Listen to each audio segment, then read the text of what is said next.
Bonjour à tous, pour ma première participation à ce très beau projet Écoute ça, j'ai choisi de vous parler d'une œuvre vocale majeure de la période baroque écrite au début du XVIIIe siècle par une des stars de l'époque, Antonio Vivaldi. Non, il ne s'agit pas de l'œuvre la plus connue du compositeur, les fameuses 4 saisons, mais d'une cantate sacrée écrite quelques années auparavant, vers 1716. Celui qu'on appelle le Prêtre roux signe là l'une de ses partitions les plus fascinantes et les plus profondes écrites sur un texte issu du psaume 127 du prophète Salomon.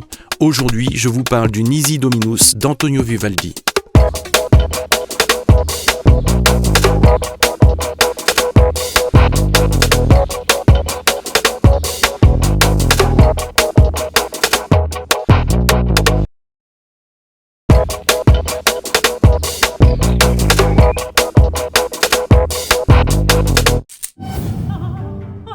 Antonio Vivaldi est né à Venise en 1678 d'un père barbier et d'une mère au foyer s'occupant de ses 9 enfants. Il est donc d'origine modeste, mais pas éloigné du monde musical puisque son père était violoniste amateur et finira même professionnel dans l'orchestre de la cathédrale Saint-Marc de Venise.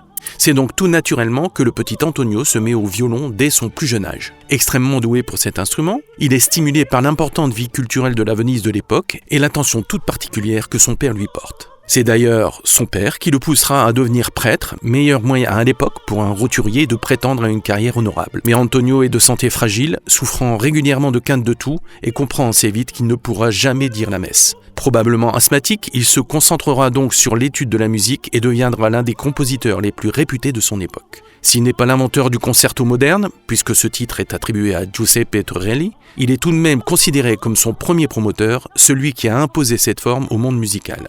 Cependant, comme tous les musiciens qui le précèdent, que ce soit Guillaume de Machaut, Josquin des Prés ou même Jean-Sébastien Bach, son nom disparaîtra des programmes de concerts et finira même par être complètement oublié. Il meurt seul, à Vienne, en 1741, dans l'indifférence totale. Ce n'est qu'après la redécouverte des œuvres de Jean-Sébastien Bach au XVIIIe siècle et le travail de nombreux musiciens passionnés qu'on redécouvrit le répertoire du compositeur vénitien. Aujourd'hui, tout le monde connaît les 4 saisons, dont il existe un nombre considérable d'enregistrements qui sont même parfois utilisés pour nous faire patienter au téléphone.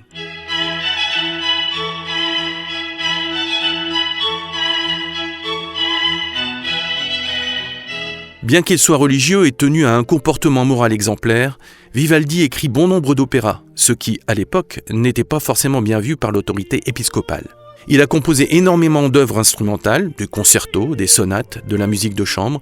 Il est aussi l'auteur d'œuvres vocales, notamment de quelques oratorios, sorte de grandes fresques religieuses destinées à un public très large dans une église, par exemple, ainsi qu'un grand nombre de cantates, pièces religieuses ou profanes plus intimistes, chantées par un ou une soliste destinées à la dévotion ou à la méditation religieuse. Le Nisi Dominus est une cantate méditative sur la foi et la confiance en Dieu.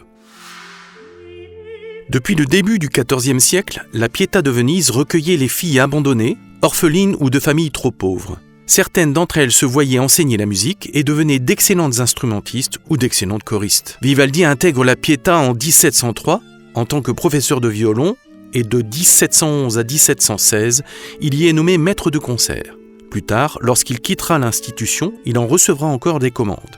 Pendant une très grande partie de sa carrière, il a donc eu à sa disposition un orchestre d'une 40aine de musiciennes chevronnées de très haut niveau qui lui permit de jouer sa musique et de la diffuser.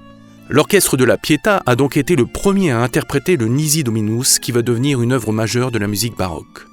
L'œuvre est écrite pour une voix de contralto qui est la voix féminine la plus grave mais qui est aussi souvent interprétée par un haut contre ou contre-ténor qui est la voix masculine la plus aiguë. C'est le cas pour l'enregistrement que j'ai pris en référence, à savoir celui de Philippe Jarouski avec l'ensemble Mathéus, réalisé en 2008.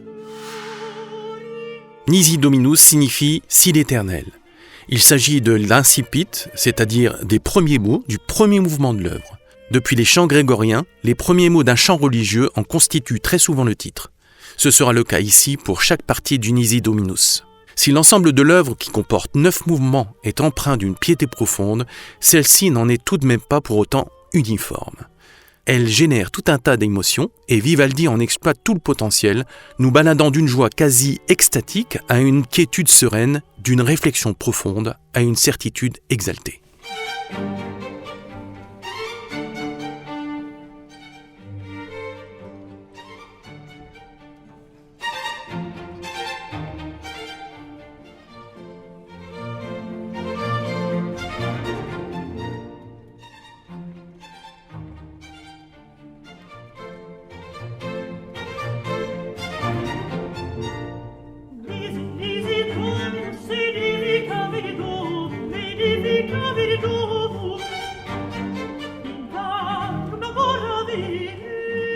Jaroussky s'amuse visiblement à passer d'un registre à l'autre et se montre à l'aise dans chacun d'entre eux, enchaînant les prouesses vocales avec une facilité déconcertante.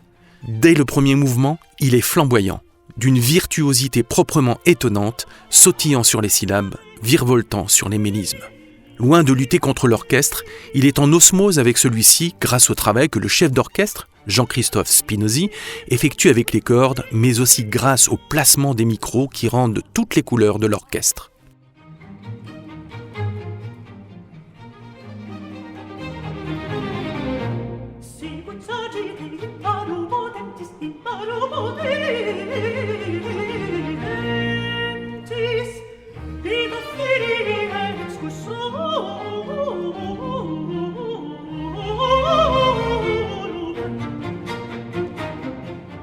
Cette flamboyance éclabousse l'interprétation entière, mais resterait sans doute un délicieux moment de virtuosité technique si, au beau milieu de l'œuvre, on ne tombait pas sur une perle hallucinante, le Cum Dederit.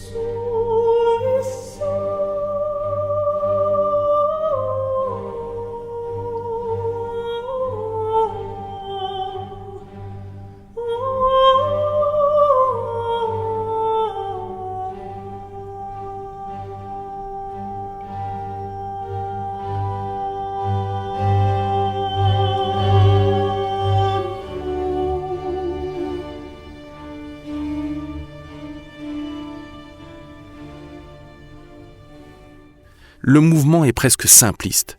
Un ostinato dans le grave pour la basse, des passages mélodiques au violon réduits au strict minimum et une voix sans fioriture, à peine quelques mélismes plutôt sobres. Là, Jaroussky et Spinozzi décident de ralentir à l'extrême le tempo et proposent une interprétation pianissimo. Ces deux choix et la délicatesse de la voix du contre-ténor propulsent le mouvement dans une autre dimension.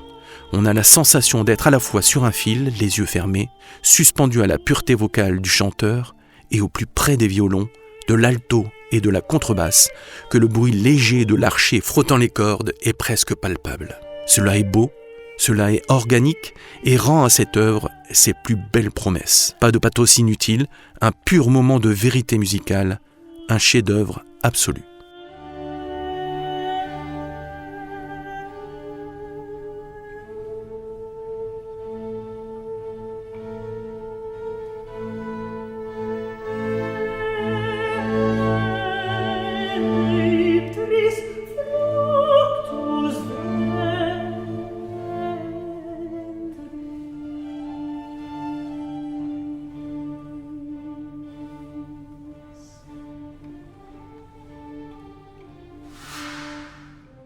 J'ai découvert le Nisi Dominus en 2011, à la radio, sur France Culture, qui diffusait le fameux Cum Dederit. J'ai tout de suite été fasciné par la beauté, et de l'œuvre, et de l'interprétation, et je me suis très vite aperçu que celle-ci me transportait bien plus loin que beaucoup d'œuvres classiques que j'écoutais parallèlement. Comme je dirige une compagnie de théâtre, j'ai rapidement eu envie d'utiliser cet enregistrement dans mon futur spectacle. Mais pendant plusieurs mois, je n'avais qu'un vague scénario et cette musique. Il m'a été en effet extrêmement difficile d'imaginer quelque chose que je pourrais considérer comme étant à la hauteur de ce chef-d'œuvre. Finalement, j'ai choisi de débuter ma pièce par celui-ci et j'ai demandé à ma chorégraphe de proposer quelque chose de simple techniquement, s'appuyant sur la lenteur et la fluidité. Avec une lumière latérale produisant un jeu d'ombre, on a fait tout ce qu'on a pu pour respecter le magnifique Cum Dederit. Il existe une très grande quantité d'enregistrements du Nisi Dominus d'Antonio Vivaldi, dont un certain nombre sont magnifiques. Personnellement, j'ai été bouleversé par l'interprétation de Philippe Jaroussky et l'ensemble Matthäus, mais je vous invite à en écouter plusieurs. Par exemple, celle très différente de Carlo Vistolli, ou encore celle très appréciée d'Andreas Scholl. Et n'hésitez pas à nous dire votre avis. Pour ma part, je vous retrouverai d'ici quelques semaines pour vous parler d'une œuvre française d'un compositeur né à la fin du 19e siècle, une œuvre écrite au beau milieu de la Première Guerre mondiale, dont chaque partie est dédiée à un de ses amis morts au combat. Si vous avez une petite idée, vous pouvez la mettre en commentaire. À bientôt, salut!